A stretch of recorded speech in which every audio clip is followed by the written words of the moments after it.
Assalamualaikum. This is Rabia Rashid and you are watching RR Lectures. अच्छा, video देखने से पहले ना सबसे पहले एक चीज़ करें, अपनी आंखें बंद करें और इमेजिन करें कि आप किसी पहाड़ की चोटी से नीचे गिर चुके हैं, लेकिन एक दरख्त की टहनी आपके हाथ में आ गई थी और आप उससे लटक रहे हैं। और नीचे जो है ना, दरियाए सिंध जैसा खौफनाक दरिया बह रहा है और आपको पता है कि अगर आप इसमें गिर गए तो बस इसने बहा के ले जाना है। और बड़ी ही ख़तरनाक सिचुएशन है और टाइम के साथ-साथ आहिस्ता-आहिस्ता वो टहनी टूट रही है। उसने अल्टीमेटली टूट जाना है, आपने नीचे फ़ॉल कर जाना है। तो आपके उस वक़्त क्या ख़यालात होने चाहिए, वो कैफ़ियत, वो सिचुएशन इमेजिन करें और सोचें कि उस टाइम में, उस क्रिटिकल मोमेंट में आपने क्या करना था? क्या करना चाहिए उस टाइम? क्या उस टाइम आप अपने आप को बचाने के जतन करेंगे? क्योंकि आपको पता है आप जितना भी हिलेंगे वो उतनी जल्दी टहनी टूटेगी। जो भी कर लें आप ट्रैप हैं एक सिचुएशन में, उस वक़्त आप क्या करेंगे? सोच लिया?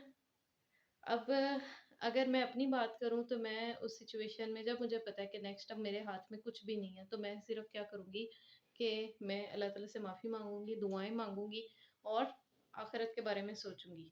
तो हमारी जो ज़िंदगी है ना, हमारा जो टाइम है, वो उसकी मिसाल ऐसे ही है। टाइम गुज़रता जा रहा है और वो एक लम्हा आएगा आपकी लाइफ़ में जब सब कुछ ख़त्म हो जाएगा, द एंड हो जाएगा, ठीक है? सब लोगों की लाइफ़ में आता है और उसे कहते हैं इंतकाल कर जाना, एक जगह से दूसरी जगह चले जाना, इंसान फ़ौत हो जाता है। तो अगर आप अपने आप को वक़्तन-फ़वक़्तन कभी-कभी उस सिचुएशन में इमेजिन करें ना, तो ज़िंदगी की बहुत सारी परेशानियाँ जो हैं वो ख़त्म होनी शुरू हो जाती हैं। बहुत सारी टेंशन्स होती हैं जो आपको फिर माइनर नज़र आने लग जाती हैं। यही हाल हमारे एग्ज़ाम्स का भी है। कॉम्पिटिटिव एग्ज़ाम में हमें यूँ लग रहा होता है, ऐसी एंग्ज़ायटी हो रही होती है कि बस पता नहीं क्या हो जाएगा। अगर आप उस सिचुएशन से थोड़ी देर के लिए निकलना चाहते हैं ना, थोड़ा-सा माइंड रिलैक्स करना चाहते हैं, तो आखिरत के बारे में और डे ऑफ जजमेंट के बारे में, इन चीज़ों के लाइफ आफ्टर डेथ के बारे में ज़्यादा सोचा करें। तो उससे ये होगा कि आप ज़रा ना एक फ़ोकस्ड फ़ेज़ में आ जाएँगे। आप ज़रा अपनी रियलिटी को इंसान सोचिए, ठीक है? इस्लामियत वाले लेक्चर्स में अक्सर मैंने आपको ये बात बताई है कि जो ह्यूमन बीइंग्स हैं, वो 2 पार्ट्स हैं। एक उसका फ़िज़िकल पार्ट है और एक उसकी स्पिरिचुअल पार्ट है, उसकी सोल है, ठीक है? और दोनों की रिक्वायरमेंट्स डिफरेंट हैं। तो बाज़ औक़ात हम बहुत ज़्यादा फ़िज़िकल को फ़ोकस कर रहे होते हैं और इस वज़ह से हमें बहुत सारी चीज़ें नज़र आनी बंद हो जाती हैं। तो अगर हमने अपना टाइम अच्छा मैनेज करना है, तो इसके लिए हमें ओवरऑल टाइम की थ्योरी को समझना पड़ेगा, ठीक है? इस लेक्चर में हम थ्योरी को नहीं समझेंगे क्योंकि ये बिल्कुल शॉर्ट्स है और बिल्कुल हल्का-फुल्का सा है, आपको एक स्टिमुलस देने के लिए है, तो वो थ्योरी आपने खुद सर्च करनी है और उसके लिए मैं आपको ये हेल्प कर सकती हूँ कि सूरा असर की तफ़सीर अच्छी से यूट्यूब पे कोई लेक्चर सुन लें या उस तफ़सीर को खुद ओपन करके पढ़ लें। तो उससे आपको बहुत ज़्यादा सूरा असर छोटी-सी सूरत है, उसकी तफ़सीर पढ़ लें तो आपको टाइम की हकीकत पता चलेगी कि अल्लाह ताला के नज़दीक टाइम क्या चीज़ है। अच्छा जी, फिर ये बात कि हम डिsillusioned होते हैं। हमें नज़र कुछ नहीं आ रहा होता जब ख़ास तौर पे हम इस फ़ेज़ में होते हैं कि हमने एग्ज़ाम पास करना है। हम सिर्फ़ रिज़ल्ट ओरिएंटेड होके पढ़ रहे होते हैं कि मेरा रिज़ल्ट अच्छा आ जाए। ये बात हमेशा ज़हन से दूर रख देनी है। अगर आप कामयाबी चाहते हैं ना, आप सिर्फ़ अपने पेपर को फ़ोकस में रखें। पेपर में क्या आ सकता है, पेपर में क्या नहीं आ सकता। ये चीज़ें सोच के ना अपनी पढ़ाई करें, उसको एन्जॉय करते हुए पढ़ें। ये नहीं सोचना कि मैं सीएसपी बनूँगा या नहीं बनूँगा, इससे आपकी एन्जॉयमेंट ख़त्म हो जाती है। बिलीव मी, मैं अभी भी इस फ़ेज़ पे आके भी मैं मेरा दिल नहीं करता ये चीज़ें सोचने को। मैं एन्जॉय कर रही होती हूँ, जो मैंने अपनी चीज़ें तैयार करनी है, अपनी पर्सनैलिटी में जो डेवलपमेंट्स लेके आनी है, वो आप करें ना, उसको आप ज़्यादा एन्जॉय करते हो। जब आप रिज़ल्ट को सोचते हो ना कि क्या होगा, आगे क्या होगा, रिज़ल्ट कैसा आएगा, एलोकेशन होगी, नहीं होगी, अजीब आपकी टेंशन मतलब नेक्स्ट लेवल एंग्ज़ायटी होती है। अच्छा, फिर ये है कि यू योरसेल्फ आपने अपने ऊपर ध्यान देना है टाइम मैनेज करने के लिए और इसके लिए मैं आपको कहूँगी एक काम ये करें कि अभी अपने पास कोई भी वाइट पेपर रख लें, कंप्यूटर शीट रख लें, कोई खाली पेज रख लें, किसी भी किस्म का और कुछ भी नहीं मिलता कोई रफ पेपर उठा के रख लें और उस पे जो है ना चीज़ें नोट करते रहें। सबसे पहले आपकी अपनी ज़ात है। आप अपनी ज़ात को किस तरह मैनेज कर रहे हो? आप अपने अपने आप को इम्पोर्टेंस दे रहे हो कि नहीं दे रहे? अगर आप नहीं दे रहे ना तो बिलीव मी आप स्टडीज़ को भी नहीं इम्पोर्टेंस दे पाओगे। फिर दूसरी चीज़ आ जाती है आपकी फैमिली है, आपका एक घर है। जो लोग मैरिड हैं, जैसे काफ़ी सारी सिस्टर्स मुझसे राब्ता करती हैं जो कि मैरिड हैं, तो सबसे पहले मैरिड इंसान की तो वैसे ही बहुत ज़्यादा ऑब्लिगेशंस आ जाती हैं, नो डाउट। लेकिन जो नहीं भी मैरिड ना, आपको घर में ना मतलब हमारी अम्मियाँ जो हैं, वो कितनी मतलब लाड प्यार से रखती हैं, खाना भी आपको बना के दे रहे हैं और हर चीज़ प्रोवाइड कर रहे हैं घर वाले कि ये जी पढ़ रहा है। तो ये चीज़ ना इससे आपकी पर्सनल डेवलपमेंट रुक जाती है। इसमें जो है ना आपका नुकसान हो रहा होता है, इसमें आपका फ़ायदा नहीं हो रहा होता। आप उठ के उनके साथ हेल्प करवाएँ, जाके बर्तन धुलवा दें, घर के कोई ना कोई काम अपनी ज़िम्मेदारियाँ थोड़ी-सी लें अपने ऊपर। जब आपके ऊपर थोड़ी-सी मतलब बोझ पड़ता है ना कामों का, आपका माइंड जो है ना वो ज़्यादा एक्टिव होने लग जाता है और उससे ये होता है कि चीज़ें जो है ना वो आप ज़्यादा बेहतर तरीके से, ज़्यादा ऑर्गेनाइज़्ड वे में और ज़्यादा अच्छे तरीके से कर पाते हो। तो टाइम मैनेजमेंट का मतलब ये नहीं कि यानी ये मतलब नहीं कि आपने बहुत ज़्यादा चीज़ें बढ़ा ली हैं अपने ऊपर, ना ही ये मतलब कि चीज़ें बहुत ज़्यादा घटा ली। जो काम करने वाले हैं ना वो करें। आप किसी की हेल्प कर रहे हैं ना, किसी को आपकी ज़ात से फ़ायदा हो रहा है, तो वो आपके मुँह पे ना भी कहे, वो अपनी ज़ुबान से ना भी आपके लिए दुआएँ करे, जो उसको उस टाइम खुशी होती है ना, तो उससे आपके ज़िंदगी में, आपके कामों में, आपकी चीज़ों में बरकत आती है और अल्लाह की तरफ से आसानियाँ आनी शुरू हो जाती हैं। यानी बहुत सारे लोग ऐसे होते हैं ना, वो कहते हैं मैं क्यों किसी की हेल्प करूँ, भई फलाँ ने मेरा क्या किया है? ये मेंटालिटी ना नेगेटिव लोगों की होती है। जो पॉज़िटिव लोग हैं ना, उनको लोगों की हेल्प करके खुशी मिलेगी और उससे उनके लिए आसानियाँ हो जाएँगी और ज़्यादा उनके काम जो है ना वो एक सीक्वेंस में आने लग जाएँगे। तो टाइम मैनेजमेंट की एक की ये भी है।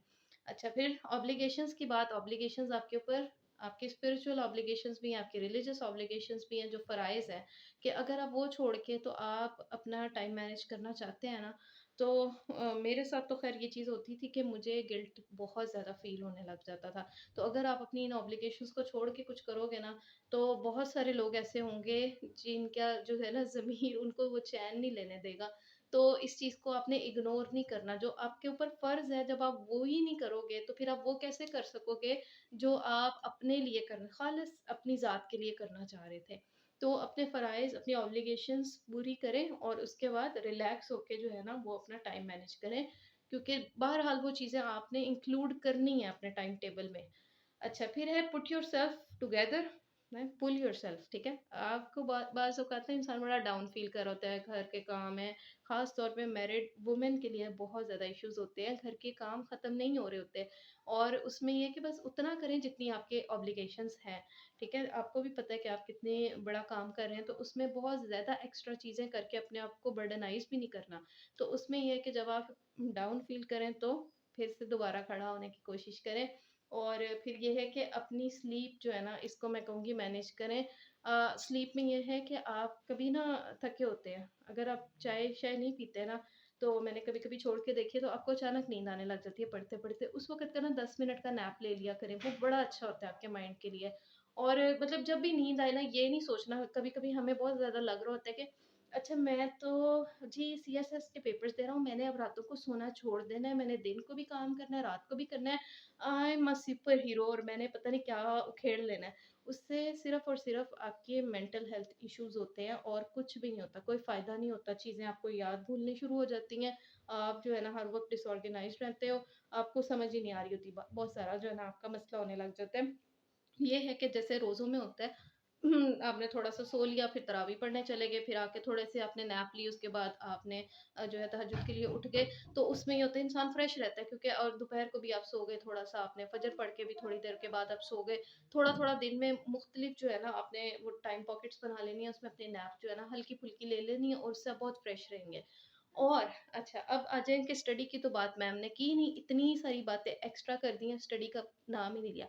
अब जब आप ये सारी चीज़ें कर रहे हैं ना, तो ऑटोमैटिकली आप बड़े एक्टिव हो गए हैं, ऑर्गेनाइज़्ड हो गए हैं, आपको जो है ना अपने ऊपर कोई किसी किस्म का आपके पास ब्लेम नहीं है। अपने खुद को जो है ना आप किसी चीज़ का दोष नहीं दे रहे कि मैंने कुछ गलती की है क्योंकि आप दूसरों की भी हेल्प कर रहे हो, अपना भी काम कर रहे हो, अपनी ऑब्लिगेशंस भी पूरी कर रहे हो।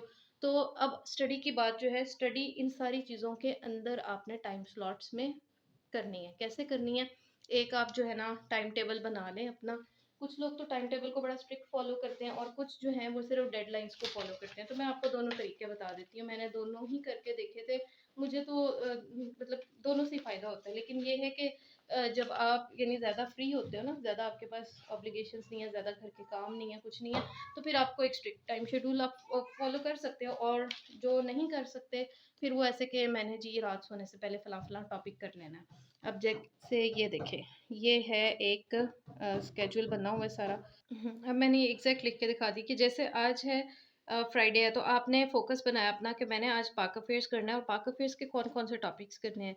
तो मैंने जैसे ना इसमें ये 6 ओ क्लॉक से स्टार्ट हो रहा है, लेकिन प्रेफ़रेबल मेरे लिए तो ये है कि आप सुबह उठ के जो है ना उस टाइम देखें कि आपने क्या करना है, तो वो चीज़ें बहुत ज़्यादा अच्छी तरह जो है ना आपके ज़हन में रहती हैं और ऑर्गेनाइज़ेशन आपकी ज़्यादा बेहतर हो जाती है। तो आपने 4:30 पे प्री 1857 थोड़ा बहुत जो भी था देखना था, उसमें अगर कोई लॉन्ग क्वेश्चन नहीं बन रहा था तो आपने उसको नहीं किया, या बस थोड़ा-सा ब्रीफ सा देख लिया। जो आपका डिटेल में अपना टॉपिक तैयार करना था वो था वॉर ऑफ 1857, इसके कॉजेज़ थे, इसके आउटकम्स थे, वो चीज़ें आपने करनी हैं। तो ये एक टाइम स्लॉट आपने रख लिया कि 9 टू 9:30 या 9 टू 10 ओ क्लॉक तक मैं फ्री हूँ, तो मैं इस पे कोई वीडियो लेक्चर सुन के तैयार कर लूँ या मैं बुक खोल के तैयार कर लूँ। तो तैयार कैसे करना है, आपने सिर्फ़ समझना है, ठीक है? अब मैं रोज़ों के हवाले से आपको जो है ना एक ये बड़ी अच्छी टिप दूँगी कि रोज़ों में अपने आप को बर्डनाइज़ नहीं करना किसी भी चीज़ से ना। एक्चुअली ये इबादत का महीना है, कुरान का महीना है, तो आपने जो है ना अपना फ़ोकस उन चीज़ों की तरफ रखना है, और पढ़ाई के लिए आपने क्या करना है कि आपने समझ की चीज़ें करनी है। और याद रखना, पढ़ाई को अगर आप बहुत ज़्यादा फ़ोकस होके करते हो ना, नहीं, नहीं, नहीं, मैंने टॉप मार्क्स लेने हैं और पता नहीं मैंने कौन से झंडे गाड़ने हैं, तो उससे क्या होता है कि वो उतनी अच्छी पढ़ाई नहीं होती। लेकिन जितना आप रिलैक्स होके स्टोरी की तरह 1857 को पढ़ो, उसमें से पॉइंटर्स निकालो, नोट्स बनाने हैं तो पॉइंटर्स निकालो, सिर्फ़ पॉइंटर्स। मैं शुरू में बहुत ज़्यादा टाइम वेस्ट करती थी, पूरा-पूरा जो है ना टॉपिक लिखती थी। पूरा टॉपिक आप ना कुछ दिन ज़रूर लिखें, आपका हाथ चल जाता है। जिन लोगों को यानी लग रहा होता है ना उनकी राइटिंग स्पीड नहीं अच्छी है, वो कर लें, करके देख लें। लेकिन जब आप बाकायदा फ्लो में चल रहे होते हो, स्टडी कर रहे होते हो और चीज़ें ख़त्म कर रहे होते हो ना, तो आपने सिर्फ़ जो है ना वन लाइनर पॉइंटर बनाने हैं, सिर्फ़ एक लाइन में, एक पॉइंट में, इस तरह करना है। आपने बहुत ज़्यादा चीज़ें नहीं लिखनी, बस उसको पढ़ो, समझो। और कोई कोटेशन है ना, तो उसको इस तरह पढ़ो उस कोटेशन को कि आप उसको शाम को, अगले दिन किसी को सुना सको। इतना करना है बस। अगर आप और इसको लाज़मी किसी को सुनाना है, कोई भी नहीं मिलता ना, तो शीशे में ऐसे खड़े हो जाओ, जैसे कोई और है और उससे बातें करने लगो कि अच्छा देखो 1857 में तो ऐसे-ऐसे हुआ था और ये बात तो मुझे पता ही नहीं थी और इसमें ये बात हुई थी और ये देखो फलाँ ने ऐसे किया है, और गुस्सा भी आए तो उतार लो ब्रिटिश के ऊपर, ठीक है? तो उससे ये होता है कि आप जो है ना उन चीज़ों से लिंक होने लग जाते हो और आपको वो तैयार हो जाएगा। ज़्यादा से ज़्यादा ये टॉपिक ना ये 1 घंटे की मार है बस। 1 घंटे में आपका हो गया, ठीक है। अब आपके पास टाइम और है, दूसरा टॉपिक कर लो, तीसरा कर लो। अगर आपने इस तरह फ़ोकस बनाया कि मैंने 10 दिन के अंदर ख़त्म करना है। यहाँ पे ना विशाल आपने जो बात की थी कि मैं अपने ऑप्शनल्स कैसे करूँ, मेरे वो कवर नहीं हो रहे। ऑप्शनल्स जो है ना, जब आप लास्ट में पहुँचते हो ना एग्ज़ाम के आखिरी 2 दिन पहले, तो आपको लगता है कि ऑप्शनल्स तो सबसे आसान थे कवर करने। इसमें भी यही टाइम मैनेज करने का तरीका है कि अगर तो आपको लगता है ना कि आप रिलैक्स हो जाते हो 10 दिन किसी सब्जेक्ट को अलॉट करके कि मैंने 10 दिनों में ये टाइम है, इस 10 दिन में मैंने कवर कर लेना है। तो 2-3 दिन बाद आप रिलैक्स होते हो और आप कहते हो अभी तो 7 दिन पड़े हैं, चलो कल पढ़ूँगा, चलो परसों पढ़ूँगा, और ऐसे करते-करते 15 डेज़ गुज़र जाते हैं, आपका वो सब्जेक्ट नहीं कवर होता। तो इसके लिए मैंने एक स्ट्रैटेजी निकाली थी कि मैं वीक में ना 2 या 3 डेज़ अलॉट करती थी और उसके बाद मैं कहती थी कि बस अब डेडलाइन आ गई, ख़त्म। इसके बाद मैंने इस सब्जेक्ट को अब नहीं खोलना, मैंने नेक्स्ट सब्जेक्ट के ऊपर जंप कर जाना है। 2-3 दिन मैंने उसको देने हैं सिर्फ़। इससे ये होता है कि आप फ्रेश रहते हो। आपको पता है, आप एक्साइटमेंट होती है ना, एक सब्जेक्ट आप 2 दिन पढ़ते हो, 3 दिन पढ़ते हो ना, उसकी एक्साइटमेंट ख़त्म होने लग जाती है, मज़ा आना बंद हो जाता है। तो आप अगला सब्जेक्ट खोल लेते हो, उसमें नई-नई चीज़ें, अच्छा ये भी करना है, पास्ट पेपर को खोल के हम देख रहे होते हैं, तो ये भी करना है, ये भी इम्पोर्टेंट लग रहा है। उसको 2-3 दिन के बाद बंद किया, फिर खोला, नया सब्जेक्ट कर लिया, इस तरह कर लें। और वैसे तो नेट पे ना बहुत अच्छे-अच्छे टाइम टेबल्स बने हुए हैं।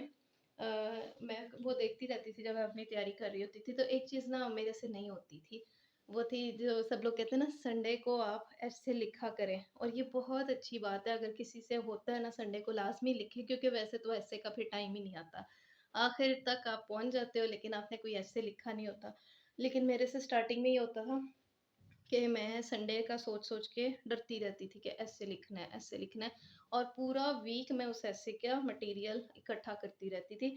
तो ये बड़ी गलत स्ट्रैटेजी है। आपने सैटरडे को ना आपके माइंड में हो, लेकिन सैटरडे को आप करेक्शन या थोड़े से ना इंग्लिश ग्रामर के रूल्स कुछ ऐसी चीज़ें करो जो हल्की-फुल्की हैं, और 1, 2, 3 आर्टिकल्स पढ़ लो जो एस्से के बारे में है। और अगले दिन जो है ना, वो टाइमर लगा के बैठो कि मैंने इस टाइम में जितना एस्से लिखा गया, जितना इंट्रोडक्शन हो गया, बहुत ज़्यादा नहीं सोचना। देखो, remember no one is perfect, कोई एस्से परफेक्ट नहीं होगा, कुछ परफेक्शन नहीं आपको चाहिए, आपने बस लिखना है। लिखने का मतलब बस लिख लेना है, और ये टाइम अलॉट किया है, और अगर आपने 3 आवर्स दिए हैं तो 9, 10, 11 ओ क्लॉक तक बस, मैंने इसके बाद नहीं खोलना, नहीं करना ऐसे। अगर आप ऐसे करते हो ना, तो भी बड़ा अच्छा तरीका एक रह जाता है। तो बस मुझे ये लगता है कि इस तरह की जो है ना, मतलब चीज़ें करके ना, तो बड़ी अच्छी स्टडी होती है। और एक ख़ास बात ये है कि एक दिन नहीं अच्छी स्टडी होती ना, उसको सर पे सवार ना करो। Remember you are not lazy. कई दफ़ा आप बर्न आउट हो चुके होते हो, आप थक चुके होते हो, आपकी बॉडी में, आपके माइंड में कैपेसिटी नहीं होती। जब ये वाले डेज़ आते हैं ना, तो आपको रिलैक्स करना चाहिए। हर इंसान की लाइफ़ में आते हैं, आप बहुत सैड फ़ील कर रहे होते हो, कुछ अच्छा खा पी लो, ठीक है? उसमें यानी अच्छे से मतलब ये भी है कि अगर कभी जंक भी खाने को दिल करे ना, उन दिनों में खा लो, क्योंकि आप अच्छा नहीं फ़ील कर रहे। तो अपने आप को थोड़ा-सा अच्छा फ़ील कराओ, थोड़ा-सा रिलैक्स कर लो, थोड़ा-सा अपने आप को ढील दे दो, ठीक है? जो मैं आपको स्ट्रिक्ट बातें कहती हूँ ना, वो उन दिनों को थोड़ा, उन दिनों में इग्नोर कर दो जब आप नहीं अच्छा फ़ील कर रहे। उसके बाद आपकी प्रोडक्टिविटी दोबारा से आ जाती है। तो याद रखें, जब आप सोते हैं ना, सो के उठते हैं, अगला दिन आता है, तो it's a new page of the book. आपको अल्लाह ने एक नया पेज दिया, उसमें रंग भरे, उसमें अच्छे काम करें, अच्छी इंटेंशंस के साथ वो दिन स्टार्ट करें। और मतलब वही बात कि एट द एंड लाइफ ने तो ख़त्म हो ही जाना है। तो जो भी कर रहे हैं, स्टडी कर रहे हैं, अपनी ऑब्लिगेशंस पूरी कर रहे हैं, सारा कुछ कर रहे हैं, तो उसको एक अच्छी इंटेंशन से करें, ताकि आपके पास अल्लाह ताला के पास के लिए जवाब हो के देखें, मैं अपना जो टाइम लगा रहा था ना, जो स्टडी भी कर रहा था, मेरी इंटेंशंस ये थी कि मैं किसी भी पोस्ट पे जाऊँ तो मैं लोगों के काम आऊँ, और लोगों की क्या, मैं यानी अच्छाई ही फैलाऊँ। अपने लिए भी मैं नेकी के काम करूँ, मैं मतलब बुरे कामों से बचा रहूँ, बुरे तरीके से, चोरी के रिस्क से, हराम के रिस्क से बचा रहूँ। और फिर इसमें ये जो मैंने इतना बड़ा सारा क्वेश्चन मार्क लगा के लॉस लगाया ना, अगर हम ये नहीं कर रहे ना, हम सिर्फ़ अपने लिए कर रहे हैं कि जी मेरी वाह-वाह हो जाए दुनिया में, लोग कहें कि जी ये तो जो सीएसएस ऑफ़िसर है और बड़ी इज़्ज़त हो, और ये वाह-वाह हो, ये चीज़ है ना, तो एट द एंड जब आप अल्लाह ताला के पास जाते हैं, तो आपके हाथ में सिर्फ़ लॉस होता है, कुछ भी नहीं होता। तो ये सारे शशके होते हैं दुनिया के, एक दिन ख़त्म ही हो जाने हैं। तो इसमें जो है ना, टाइम अल्टीमेटली गुज़र रहा है, और अच्छा इंसान वो है जो उसको मैनेज कर लेता है। आप ना टाइम को रोक सकते हैं, ना कंट्रोल कर सकते हैं, लेकिन आप उसमें छोटे-छोटे, छोटे-छोटे जो है अच्छाई के ड्रॉप्स डालते रहे, अच्छे काम करते रहें, दुआएँ करते रहे साथ-साथ ना। और इसके लिए मैं आपको एक ईज़ी सी दुआ जो है ना, आसान सी वो सिखाती हूँ। तो मैंने भी एक लेक्चर में सुनी थी, मैं अरबिक ग्रामर का कोर्स कर रही थी, और उसमें उस सर ने बहुत अच्छी, आमिर सुहेल साहब ने करवाई थी। तो मैं अपने सारे स्टूडेंट्स को यही कहती हूँ कि जब भी पढ़ने लगो ना, नियत अच्छी कर लो, और ये दुआ ज़रूर पढ़ा करो। हदीस की दुआ है, अल्लाह के रसूल की सिखाई हुई है। रब्बी यस्सिर वला तुअस्सिर व तम्मिम बिल खैर, कि ए मेरे रब, मेरे लिए आसानी कर, यस्सिर आसानी कर, वला और ना कर, तुअस्सिर मुश्किल, व तम्मिम बिल खैर और इसे, इसका इख्तिताम कर खैरियत के साथ। ठीक है, इसको थोड़ा सा फोकस करके आगे कर देती हैं, ये लिख लें आप कहीं, फ़ोकस नहीं हो रहा, अच्छा। चलें, ये ना लिख लें, और रोज़ सुबह जो है ना, जब भी अपनी बुक्स खोलें, पढ़ाई करने लगें, अपना डे स्टार्ट करने लगें, इस दुआ से करें, रब्बी यस्सिर वला तुअस्सिर व तम्मिम बिल खैर। तो एट द एंड हर चीज़ अच्छी हो जाएगी, क्योंकि हमने अब दुआएँ भी की हैं, बरकत भी आएगी, इंटेंशंस भी अच्छी हैं। और फिर रिमेंबर के जो ड्रॉप्स ऑफ हैबिट्स हैं ना, ये जो मैंने छोटे-छोटे बनाए हुए हैं, तो जब आप डेली कोई काम करते हो ना, डेली आप 1-1, 2-2 टॉपिक कर रहे हो, बहुत ज़्यादा काम नहीं करना, अपने को बिल्कुल बर्डनाइज़ नहीं करना। अच्छाई भी करनी है ना लोगों के साथ, तो ड्रॉप बाय ड्रॉप करो, लोगों के लिए इतने अच्छे ना बन जाओ कि आप खुद स्ट्रेन्ड हो जाओ। कुछ भी ना हो आपके पास, आपकी एनर्जी ख़त्म हो जाए सारी, आप अफ्तारियाँ बना के करवा रहे हो लोगों को कि जी मैं बहुत अच्छा हूँ। ऐसे नहीं, थोड़ा-थोड़ा, इतना थोड़ा-थोड़ा डेली कर लो ना, तो ये एक पूल ऑफ अचीवमेंट हो जाएगा आपके लिए, आपके रिलेशंस में, आपकी स्टडीज़ में, आपके प्रोफ़ेशन में, हर चीज़ में। इसी तरह लाइफ़ मैनेज होती है, वरना कोई इंसान सुपर हीरो नहीं होता, ठीक है? सुपर हीरो और दूसरे लोगों में यही फ़र्क होता है कि वो जो है ना, हैबिट्स अच्छी कर लेते हैं, छोटा-छोटा, थोड़ा-थोड़ा अच्छे काम करते रहते हैं, डेली करते रहते हैं, परेशान नहीं होते। जिस दिन परेशान हो उस दिन ना करें कुछ भी, ठीक है? रिलैक्स करें, सोएँ, चिल करें, सारा कुछ। लेकिन नियत ये रखें कि फिर जो है ना अगले दिन से, उससे अगले दिन से I will do better, I will give my best, I will give my 100%। तो इस तरह करें, इंशाल्लाह सारा कुछ ठीक हो जाएगा। और मुझे इसकी फीडबैक ज़रूर दिया करें, और जो आप लोग मुझे कमेंट्स करते हैं, मैं अगर फ़ौरी तौर पे जवाब ना भी दूँ ना, आपकी राय मेरे लिए बहुत कीमती है। तो मैं ज़रूर सोचती हूँ जब भी आप किसी चीज़ का कहते हैं कि इस पे वीडियो बनाएँ, फलाँ चीज़ के ऊपर कुछ कर दें, तो वो जो है ना मैं देख रही होती हूँ और मैं सोच रही होती हूँ कि हाँ, इंशाल्लाह मैं इसी पे बनाऊँगी, इस पे नेक्स्ट इस पे बनाऊँगी। तो बस यही कि टाइम का इश्यू आजकल मुझे डर भी लग रहा है कि मैंने शुरू तो कर दिया ये वीडियोज़ बनाने का दोबारा, लेकिन मैं कर पाऊँगी या नहीं पता नहीं, अल्लाह बेहतर जानता है। तो आई होप कि इसमें चीज़ें पता चल गई होंगी, ठीक है मिशाल? डेली थोड़े-थोड़े 2-3 टॉपिक्स कर लिया करें, और याद रखें आपने सिलेबस को कवर करने की ना कोशिश ना किया करें। जब सिलेबस देख लेते हैं कि मैं ये सारा पूरा कवर कर लूँ, नहीं। जो इम्पोर्टेंट टॉपिक्स हैं ना पास्ट पेपर वाले, पहले एटलीस्ट वो करो, ठीक है? 1 टॉपिक करो, 2 टॉपिक करो, ज़्यादा नहीं करना, बहुत ज़्यादा बिखेरना नहीं है। ये नहीं कि आज ऑप्शनल भी कर रहे हो, 1 ऑप्शनल और 1 अपना जो है आप वो कर रहे हो, दूसरा सब्जेक्ट भी कर रहे हो। उससे ये होता है कि आपकी चीज़ें फैल जाती हैं, बिखर जाती हैं, और फिर आपसे वो जो है ना कुछ भी अचीव नहीं हो रहा होता। तो जिस दिन ऑप्शनल करना है, पूरा दिन ऑप्शनल को दे दो, ठीक है? और जिस दिन ऐसे करना है, उस दिन कोई भी एक दिन, ज़रूरी नहीं संडे, जो भी दिन आपको अच्छा लगता है ना कि उस दिन आपकी प्रोडक्टिविटी ज़्यादा है, तो उसको देखो, उससे 1 दिन पहले तो कुछ आर्टिकल्स पढ़ लो। बहुत ज़्यादा स्ट्रिक्ट रूटीन बहुत ज़्यादा लोगों के लिए अच्छी नहीं होती, ठीक है? जो मेरे जैसे लोग हैं जिनके काम बहुत ज़्यादा होते हैं, ज़िम्मेदारियाँ बहुत ज़्यादा होती हैं, तो हमें ये होता है कि हम 1 या 2 टॉपिक कर लें, लेकिन ऐसा कर लें कि लोगों को एक्सप्लेन कर सकें, उस पे बात कर सकें।